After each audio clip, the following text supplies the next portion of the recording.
한 주간 있었던 감사 내용을 우리 일부만 나눠보도록 하겠습니다. 무엇보다도 우리 지난 월요일부터 화요일까지 있었던 재직 수련회에 감사하지 않을 수 없습니다.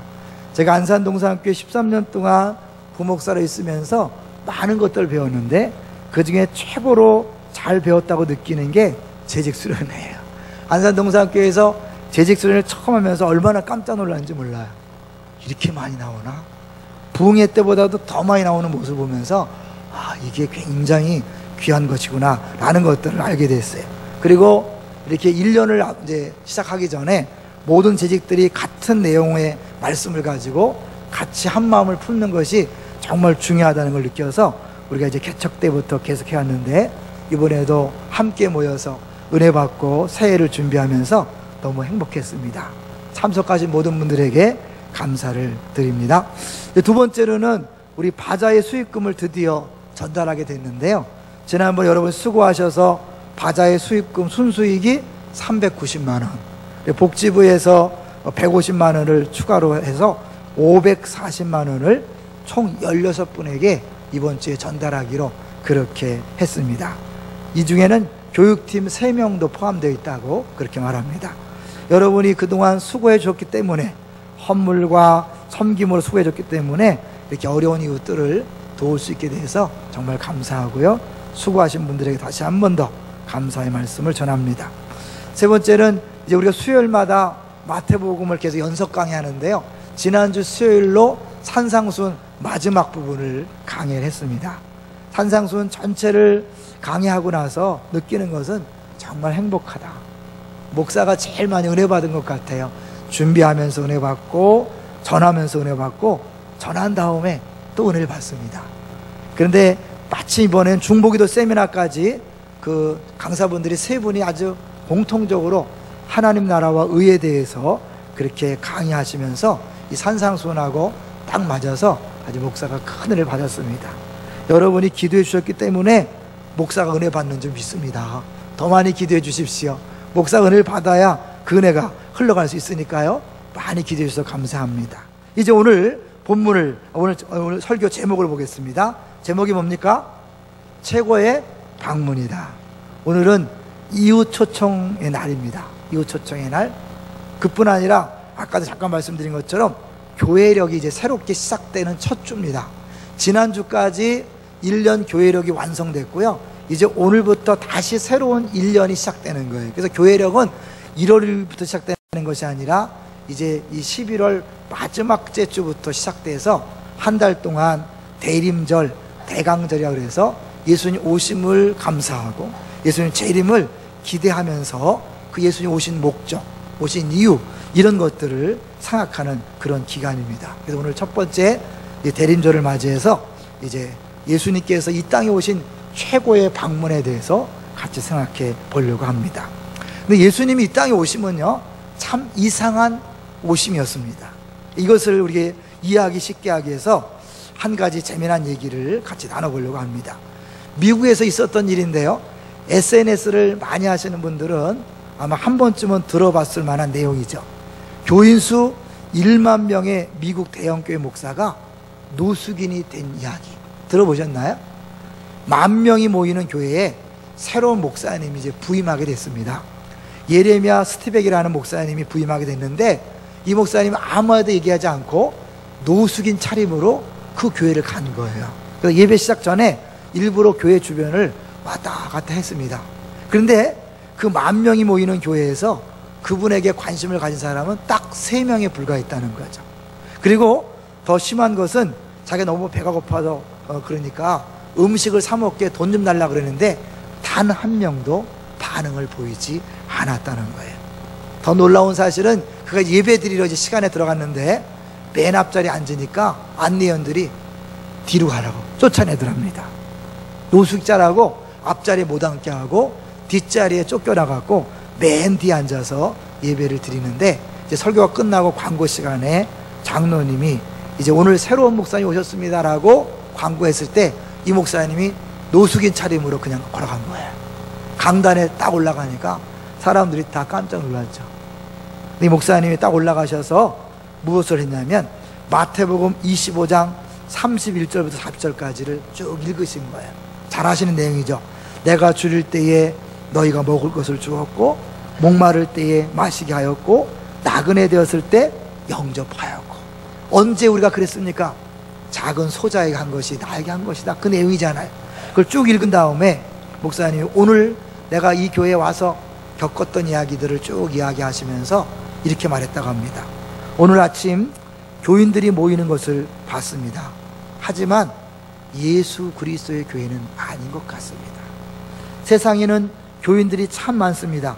하지만 제자는 정말 부족합니다. 여러분은 언제 예수의 제자가 될 것입니까? 어째 한쪽에서 막 흐느끼고 울고 있고, 한쪽에서 놀랐고 당황스러워서 거의 멘붕 상태에 빠졌다는 그런 내용이 있습니다. 근데 제가 생각해도요, 우리 교회에도 만약 이런 식으로 온다면 누가 담임 목사라고 알 수 있겠습니까? 한 번도 보지 못한 담임 목사님이 노숙인 차림으로 온다면 누가 알아보겠어요? 알아볼 수 없는 게 어쩌면 당연한 거겠죠. 예수님이 이 땅에 오심도 마찬가지였던 것 같아요. 왜?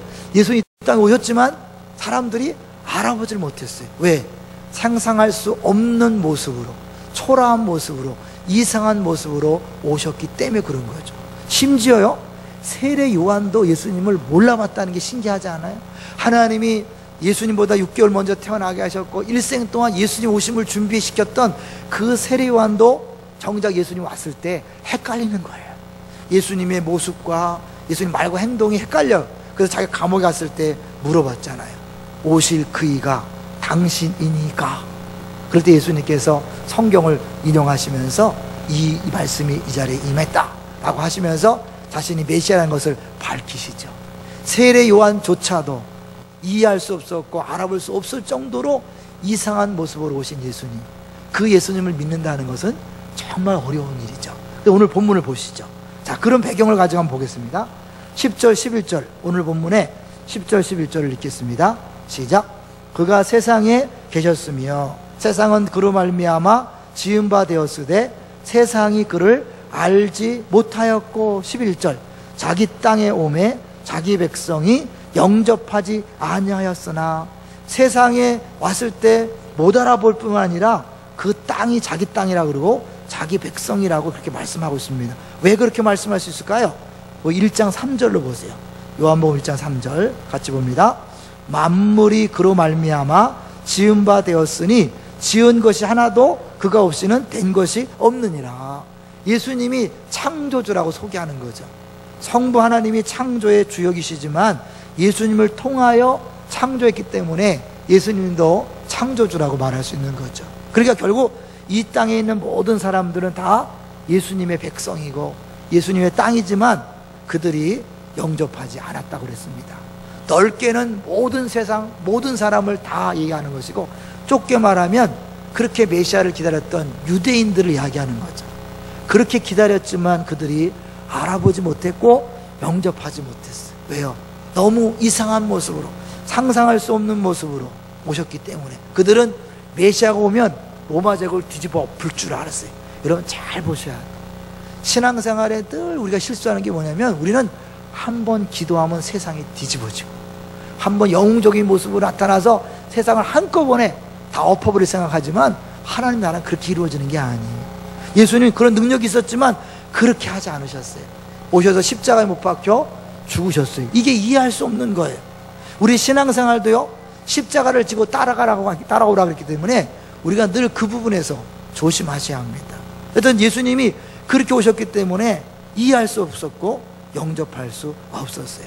자, 그런데요, 우리들은 지금 이 자리에 있잖아요. 우리들은 어떻게 그 당시 사람들을 믿을 수 없었고 영접할 수 없었던 그 예수님을 우리가 믿게 되었을까요? 그러니까 은혜라는 거죠. 12절 볼까요? 12절 1장 12절 시작. 영접하는 자 곧 그 이름을 믿는 자들에게는 하나님의 자녀가 되는 권세를 주셨으니. 13절 이는 혈통으로나 육정으로나 사람의 뜻으로 나지 아니하고 오직 하나님께로부터 난 자들이니라. 우리 열심으로, 우리의 노력으로, 우리 지혜로 예수 믿게 된 것이 아니라 하나님이 믿게 해주셨다는 거예요. 이해하십니까? 하나님이 믿게 하셨기 때문에 하나님께로 난 자들이다. 그리고 그것을 다른 말로 은혜라고 하는 거죠. 오늘 외웠던 요절 말씀 기억하시죠? 너희는 그 은혜에 의하여 믿음으로 말미암아 구원을 받았으니 은혜에 의하여. 은혜는 뭡니까? 받을 자격이 없는 사람에게 베푸는 호의라 그랬죠. 우리 힘으로 우리 노력으로 똑똑해서 예수 믿은 게 아니에요. 사실 우리가 정상적이라면 예수 믿을 수 없습니다. 저도 만약에 예수님 오셨을 때 그 땅에 있었다면 예수님 안 믿었을 것 같아요. 있잖아요. 나사렛 촌뜨기가 딱 나타나갖고 내가 하나님 아들이다. 누가 믿겠어요? 믿을 수 없죠. 그러니까 믿을 수 없는 게 정상이에요. 그럼 믿는 게 어떻게 해요? 따지고 보면 비정상이에요. 우리는 사실은 비정상을 경험하고 있는 겁니다. 어떻게 해요? 하나님의 은혜로, 하나님의 기적으로. 여러분, 우리 예수 믿는 걸 당연시하지 마십시오. 어려운 겁니다. 예수 믿는 거 정말 힘든 것입니다. 그래서 우리가 오늘 이웃초청잔치를 하게 됐는데요, 사실은 전도해 보면 알잖아요. 예수 믿는 게 얼마나 어려운지. 전도해 보셨죠? 초청하셨죠? 온다고 했습니까? 잘 안 옵니다. 호박죽 갖다 주고, 양파 피클 갖다 주고, 건빵 갖다 주고, 그렇게 갖다 줘도요, 이야, 양심도 없어. 한 번쯤 예의상 와야 되는데 안 와요. 안 오는 게 아니라 못 오는 거예요. 또 더 심한 것은 약속까지 했어. 온다고 철석같이 막 한 달 전부터 약속했는데 갑자기 또 못 온다네. 그래갖고 이웃 초청잔치 끝나고 시험 드는 사람 많이 있어요. 오히려 은혜의 잔치 준비하다가 거의 저 인간 다시는 상대 안 한다. 그러지 마세요.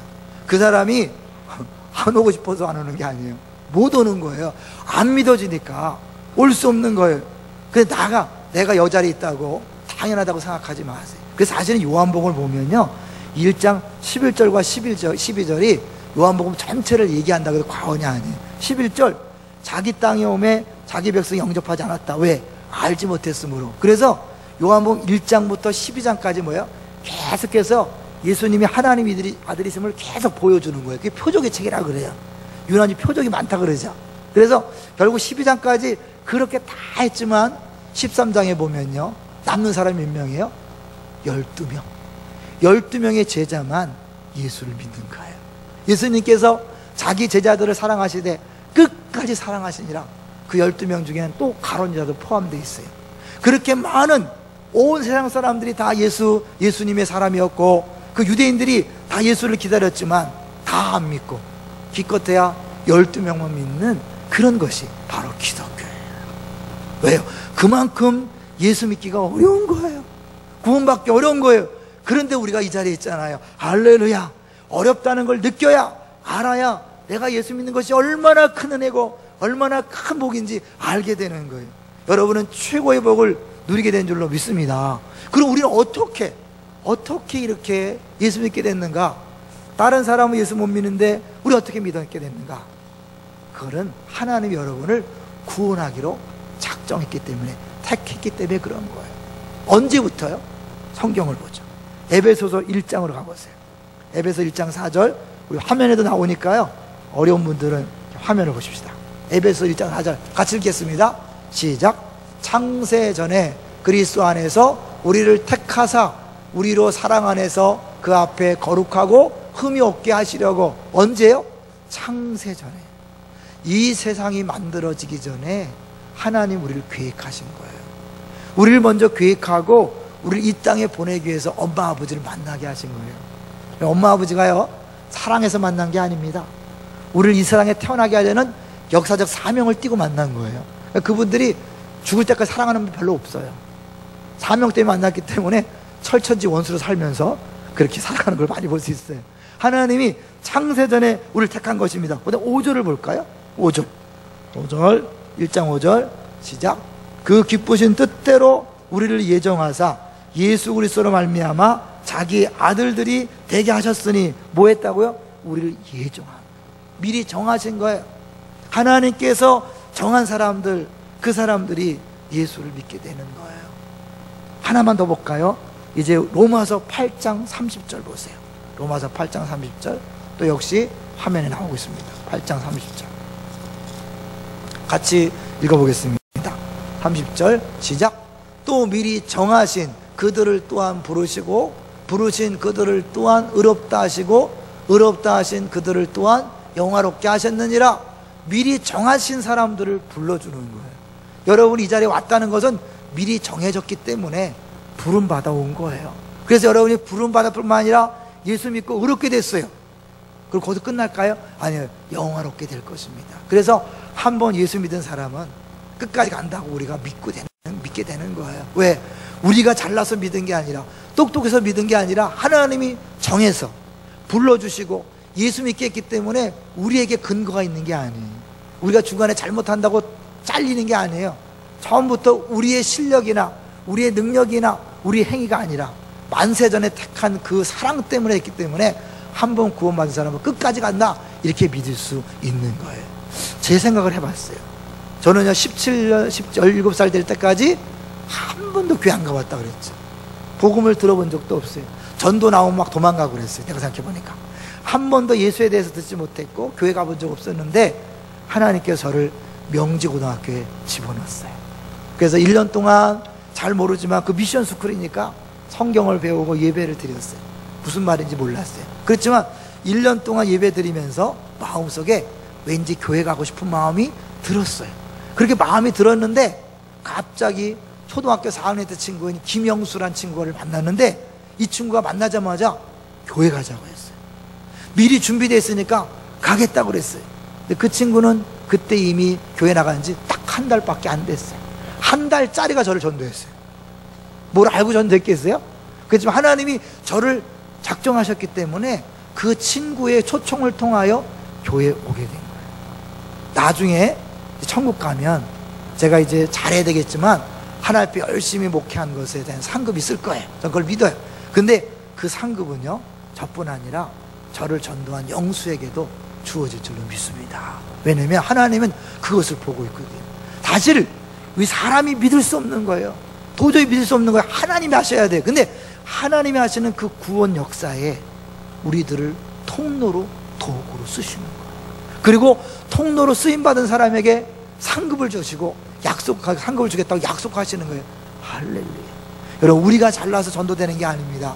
우리가 잘해 전도되는 게 아니라 하나님 작정한 영혼들이 있어요. 그 영혼들과 찔러보는 거예요. 초청해보는 거예요.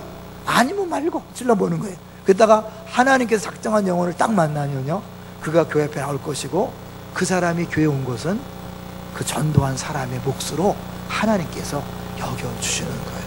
여러분, 오늘 이웃 초청잔치 한 번 더 초청하십시오. 한 번 더 문자하십시오. 한 번 더 전화하십시오. 여러분이 그래서 그 사람이 나오게 된다면 그 사람의 모든 것들은 여러분의 몫으로 하나님께서 삼아 주실 것입니다. 우리 한 번 더 포기하지 마시고 더 해주시면 감사하겠습니다. 두 번째 보시면요, 이렇게 사실 믿을 수 없는 상황에서 믿게 된 우리들이 누리는 것이 얼마나 큰가를 보겠어요.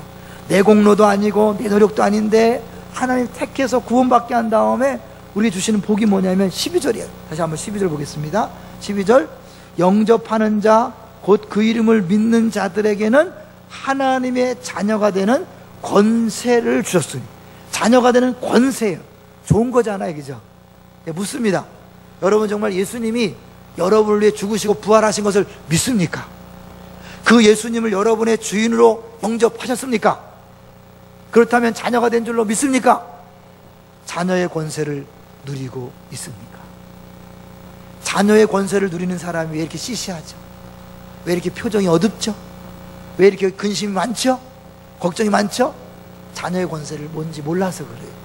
이 권세라는 것은요 권능보다도 더 큰 개념이에요.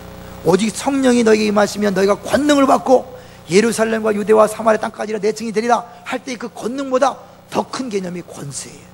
자, 그러면 이 권능과 권세를 비교할 수 있는 한 본문을 보겠습니다. 누가복음 10장 19절. 누가복음 10장 19절 저 본문이 나옵니다. 볼까요?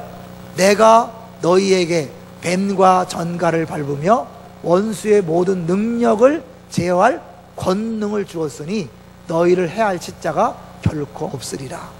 오직 성령이 너희에게 말씀하시면 권능할 때 그것과 저 펴놓으세요. 본문 펴놓으세요. 권능은 두나미스, 두나미스.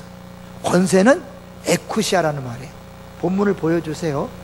한번 보여주세요. 그래서 사실은 이 권능을 두나미스, 다이나마이트 거기서 나온 거거든요. 아니 좀 아까 읽었던 거. 두나미스, 권능보다 더 큰 게 권세요. 잘 보세요. 본문을 보면 내가 너희에게 뱀과 전글을 밟으며 원수의 모든 능력을 제어할 권세. 앞에 능력은 두나미스, 원수의 모든 능력은 두나미스라고 한다면 그걸 제어할 권능은 에쿠시아라고 그렇게 쓰고 있어요. 그러니까 원수의 모든 권능, 아무리 원수가 세도요, 우리 한마디에 그 모든 권능은 꼼짝 못하는 거예요. 그래서 우리가 예수 이름으로 선포하면 귀신은 쫓겨가게 되어 있습니다. 믿습니까? 혹시 귀신을 무서워하시는 분들이 있어요? 두려워하지 마세요. 믿음으로 선포하면요 꼼짝 말합니다. 예수 이름 앞에 꼼짝 못하는 거예요. 병든 자 손을 얹고 기도하면 낫게 돼 있어요. 왜? 예수님 우리에게 그런 권세를 주셨기 때문에 그래요. 요한복음에서는 자녀의 권세라고 얘기했지만 다른 복음서에서는 다 제자들에게 주신 권능이라는 표현을 줘요. 그래서 마가복음 16장 17절 18절 제가 읽어드릴게요. 믿는 자들에게 이런 표적이 따르리니 곧 그들이 내 이름으로 귀신을 쫓아내며 새 방언을 말하며 뱀을 집어올리며 무슨 독을 마실지라도 해를 받지 아니하며 병든 사람에게 손을 얹은 즉 나으리라 하시니라. 이건 목사에게만 주신 게 아니에요. 모든 성도, 예수 믿는 모든 성도, 하나님 자녀가 된 사람에게 다 주신 권세인 줄로 믿습니다. 권세는 이런 막 엄청난 파워 이런 게 아니에요. 여러분 뭐 부흥사가 막 할렐루야 이런 사람이 주는 게 아니에요. 조용한 애기가 얘기해도요, 예수 이름의 왕 안에 나가라 그럼 나가게 돼 있어요. 왜? 그 권세는요 법적인 권한이기 때문에 그래요. 이것을 잘 보여주는 게 바로 백부장이에요. 백부장. 로마의 백부장이 자기 신하를, 자기 부하를 고쳐달라고 왔죠. 하인을 고쳐달라고 왔죠. 그럴 때 예수님 내가 갈까? 그랬더니 백부장이 주님 오심을 감당할 수 없습니다. 나도 다른 사람의 수하에 있고 내 수하에 다른 사람도 있습니다. 그 수하란 말이 권세예요. 명령 아래, 명령권 아래 있는 것이 그게 바로 권세예요. 그러니까 명령권자 갖고 있는 그 권력, 그 권세, 그걸 얘기하는 거예요. 그러니까 가라 그럼 갈 수밖에 없어요. 오라 그럼 오는 거예요. 이 군대에서 이게 가장 잘 보여주기 때문에 제가 군대 얘기를 안 할 수 없죠. 저 육군본부 나갔다 그랬잖아요. 제가 마지막 6개월을 투수사 당번을 했는데 그전에는 땅굴 탐지과 있었어요. 정보 탐지부. 그런데 이제 마지막 6개월을 투수사 당번을 했는데요, 이제 장군님의 명령, 심부름을 이렇게 하려고 하면 제가 못하고 대령 중령한테 가요. 그분들 행정과장이니까 가서 이제 말합니다. 뭐 해주세요. 그러면 1차적으로 거부 반응을 느껴요. 힘드니까, 피곤하니까 뭐 어쩌고저쩌고 막 핑계를 대요. 그럼 제가 정색을 하고 장군님의 명령입니다. 꼼짝 말아요. 아무리 힘들고 어려워도요 꼼짝없이 해야 돼. 왜? 그만큼 무서운 거거든요. 그 명령은. 이런 명령의 권세가 우리에게 주어진 줄로 믿습니다. 근데 이 사실을 모르기 때문에 사람들이 시시하게 사는 거예요. 여러분 주변에 여러분에 있는 문제들요, 여러분이 예수 이름을 명령하면 해결될 수 있는 거예요. 불평하고 원망하는 것은 사실은 염려의 또 다른 모습이에요. 예수님께서 그랬잖아요. 너희는 하나님의 자녀가 되었기 때문에 먹을 거, 마실 거, 입을 거 이런 거 갖고 염려하지 마라. 그건 이방인들, 믿지 않는 사람들이 하는 것이다. 너희는 하나님의 자녀로 뭐예요? 자녀된 권세를 가지고 하나님 나라를 위해서 구하는 거예요. 왜? 그 나라의 상속자니까. 믿습니까? 하나님 자녀는 하나님 아버지의 상속자가 됐기 때문에 사실 이 나라 전체 우리 거예요. 그러니까 제일 미련한 사람이 누군지 아세요? 원망하고 불평하는 사람. 책임지는 사람은요 원망하지 않습니다. 불평하지 않습니다. 어떻게 하든지 해결하려고 하는 거예요. 그 해결하라고 우리한테 자녀의 권세를 줬는데 우리가 그것을 알지 못해서 자꾸 뭐예요? 불평하고 원망하고 사람 탓하고 환경 탓하는 거예요. 그는 주인의 자격이 없는 거예요. 예전에 그런 일이 있었다 그래요. 100년 전에 이런 일이 있었는데요, 어느 추운 겨울날 영국 런던의 한 악기점에 남루한 옷차림의 한 여인이 낡은 바이올린을 들고 왔대요. 그러면서 이분이 아주 불쌍한 목소리로 제가 몹시 배가 고파서 그러니까 이것이라도 받으시고 돈 좀 줄 수 없습니까? 이 전당포 주인, 이 바이올린 악기점 주인이 너무 착하기 때문에 그 바이올린 상태도 확인하지 않고 그냥 $5를 줬대요. 그 당시 $5가 굉장히 큰 돈이었다는데 $5를 줬더니 막 감사합니다, 감사합니다. 그리고 바이올린 놔두고 갔어요. 뭐 $5 주고 산 거니까 별로 이렇게 관심이 없었지만 그래도 하기 때문에 먼지를 털고 한번 켜봤다는 거죠.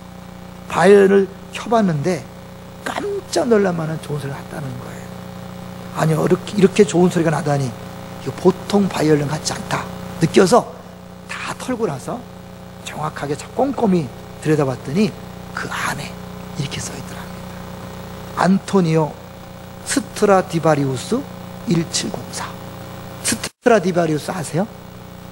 이 바이올린 아는 사람은 최고의 악기로 하는 거죠. 200년 동안 행방불명이 되었던 악기가 허름한 아줌마의 손에 들려서 먼지가 가득 쌓인 상태로 온 거예요. 100년 전에. 그게 그 당시 시가 10만 불. 5불짜리 받고 5불 받고 팔아온 그것이 10만 불어치. 지금 말하면 100만 불어치가 되는 엄청난 가치가 있는 바이올린을 그 사람이 가치를 몰라봤기 때문에, 자기가 그것을 갖고 있음에도 몰랐기 때문에 5불 주고 팔아버린 거예요. 여러분, 우리에게 주어진 자녀가 되는 권세는요, 이것보다 더 큰 것입니다. 믿습니까? 여러분 주변에 문제가 있습니까? 그걸 얼마든지 예수 이름으로 선포하면 해결될 수 있는 겁니다. 없는 사람처럼 그렇게 시시하게 살지 마십시오. 그런데 이제 하나 또 중요한 것은, 이 권세를 갖고 있는지 알면서도 못하는 이유는 뭐냐면, 이 권세를 쓰는 방법을 잘 모른다는 거예요. 그래? 나한테 그런 권세가 있다면 내가 한번 소리만 치면 다 될까? 원래 정상적이라면 되지만 하나님이 그렇게 일하지 않는다는 걸 아셔야 돼요. 이 하나님께서 우리에게 엄청난 권세를 주시기 위해서 하신 일이 뭐냐면 십자가를 지는 일이었어요. 골로새서 우리 한 절을 보시면, 그 예수님께서 우리에게 이런 어마어마한 권세를 주시기 위해서 2장 15절 보겠어요. 골로새서 2장 15절 같이 읽어볼까요? 시작. 통치자들과 권세들을 무력화하여 드러내어 구경거리로 삼으시고 십자가로 그들을 이기셨느니라. 잘 보세요. 권세들을 무력화하는 방법이 뭐예요? 십자가예요. 십자가는요, 가장 무력하게 죽는 거예요. 가장 힘없이 죽는 방법이에요. 그런데 그 가장 힘없이 죽는 것을 통하여 마귀의 권세를 무력화시킨 거예요. 이게 신비 아닙니까? 우리는 힘은 힘으로 누르는 줄 알아요. 하나님 나라는 힘을 힘으로 누르는 게 아니에요. 오히려 져주고 손해보고 낮아질 때 정복하는 거예요. 그래서 온유한 자가 복이 있나니 땅을 기업으로 받을 것입니다. 정복해서 얻는 게 아니에요. 내가 온유하고 양보하고 손해봤는데 이기는 거예요. 그러니까 하나님 나라의 방식은요, 눈에 보이는 것처럼 막 소리 한번 지르고 명령의 세상을 뒤집어 놓는 그런 게 아니라, 하나님 나라는 작은 겨자씨처럼 힘겨질 땐 작지만 점점 커지는 거예요. 누룩이 처음에 들어갔을 때는 아무 표가 안 나요. 그 빵 전체를 부풀어 오르게 하는 거예요. 이게 하나님 나라 방식이에요. 그래서 하나님이 우리가 권세를 쓰되 그것을 다른 사람을 섬기기 위해 쓸 때 하나님이 일하시는 거예요. 참고적으로 한 이야기를 같이 나누려고 합니다. 이 내용은 대한민국 최초의 범죄 심리 분석관인 표창원 교수님의 실제 이야기라고 그래요. 한 어머니가 어린이집 모임에 참석했습니다. 어린이집 선생님이 그 어머니에게 말했습니다.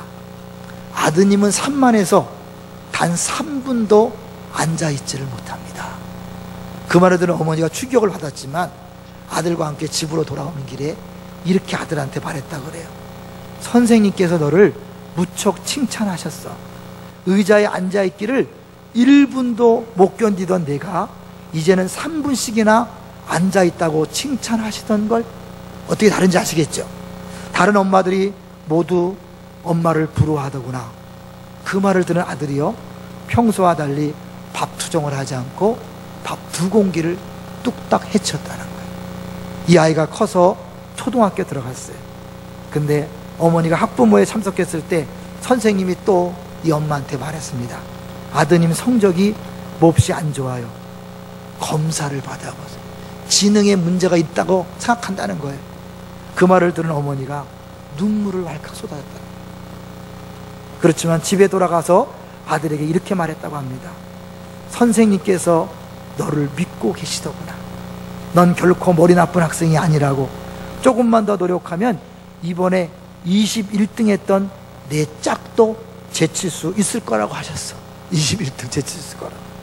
어머니 말이 끝나자 어두웠던 아들의 표정이 환하게 밝아졌습니다. 훨씬 착하고 의젓해진 것처럼 보였습니다.